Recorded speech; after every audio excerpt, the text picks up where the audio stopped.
Глава Ростеха Чемизов заявил, что французам разрешат вернуться в капитал АвтоВАЗа, а Мантуров рассказал об условиях для возвращения. Но перед тем, как рассказать все подробности, прошу вас подписаться на канал и поставить ваш царский лайк. За это в конце с меня не смешной анекдот. Также переходите в наш телеграм-канал. Глава государственной корпорации Ростех Сергей Чемизов допустил вероятность того, что французский автоконцерн Renault может вновь войти в капитал АвтоВАЗа. Такое заявление он сделал в ходе съезда Российского союза промышленников и предпринимателей. По его словам, подобное развитие событий возможно лишь в том случае, если французская сторона даст на это согласие. При этом Чемизов уточнил, что на данный момент переговоры по этому вопросу якобы не ведутся. Ранее позицию АвтоВАЗа по этому вопросу обозначил его генеральный директор Максим Соколов. Он заявил, что предприятие не рассчитывает на возобновление сотрудничества с Renault и продолжает движение в рамках собственной стратегии.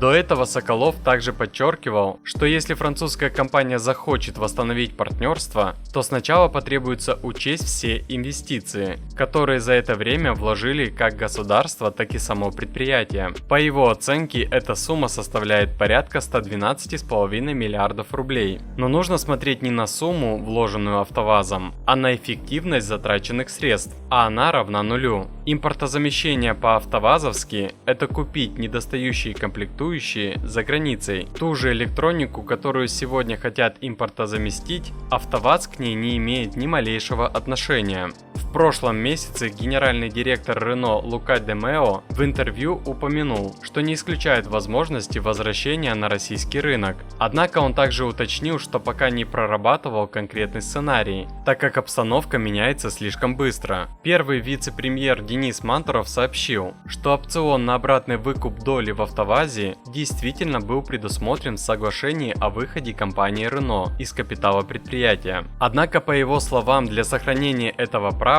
предусмотрено множество условий, которые должны были выполняться французской стороной. Когда Мантурова спросили о возможности возвращения Renault в число акционеров АвтоВАЗа, он ответил, что не располагает такой информацией. В договоре действительно была возможность обратного выкупа, но там существуют серьезные условия. В частности, речь идет о сохранении поставок комплектующих, поддержке цифровой системы управления и других обязательствах. Здесь уже нужно уточнить у АвтоВАЗа, насколько Renault исполняла свои обязательства, пояснил он. По его словам, если французский автоконцерн выразит желание вернуться, этот вопрос будет обсуждаться с учетом инвестиций, которые российская сторона сделала в предприятие за время их отсутствия. Напомним, что Renault ушла с российского рынка весной 2022 года, передав контрольный пакет акций АвтоВАЗа 67,7% в распоряжение в ГУП НАМИ. Завод в Москве при этом перешел под контроль столичного правительства, а оставшуюся часть акций АвтоВАЗа сохранил Ростех.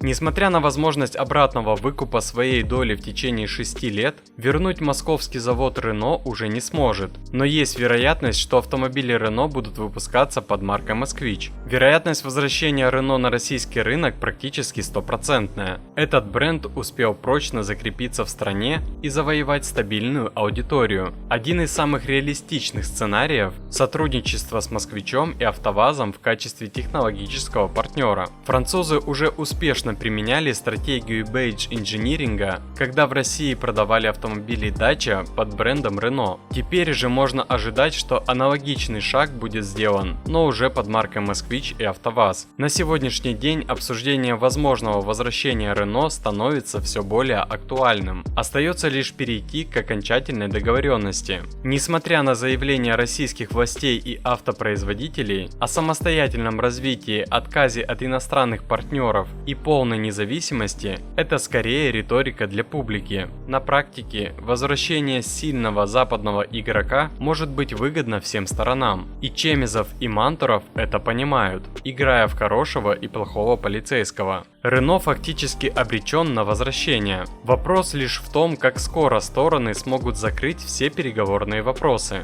Французская марка всегда имела устойчивый спрос в России, а ее автомобили ценились за надежность и доступность. В то же время проект «Москвич» на китайской платформе не вызвал большого энтузиазма у потребителей. Логично предположить, что сотрудничество с Renault сделает продукцию более конкурентоспособной и улучшит ее позиции на рынке. У АвтоВАЗа тоже лучше шли дела с французами, чем сейчас с китайцами. И в очередной раз убеждаемся, что от Соколова ничего не зависит. Месяц назад он говорил, что о возвращении Renault речи даже не может быть, а сейчас глава государственной корпорации Ростех Сергей Чемизов уже согласен на возвращение Renault в АвтоВАЗ, если французская сторона попросится обратно. Видимо, своих машин мы так и не увидим. Напишите в комментариях, хорошо ли, что возвращаются французы. Ну и обещанная мною шутка. Почему у тебя нет автомобиля? У тебя же так много денег. Именно поэтому у меня и много денег. А больше автоновостей, инсайдов и юмора вы найдете в нашем телеграм-канале, ссылка в описании.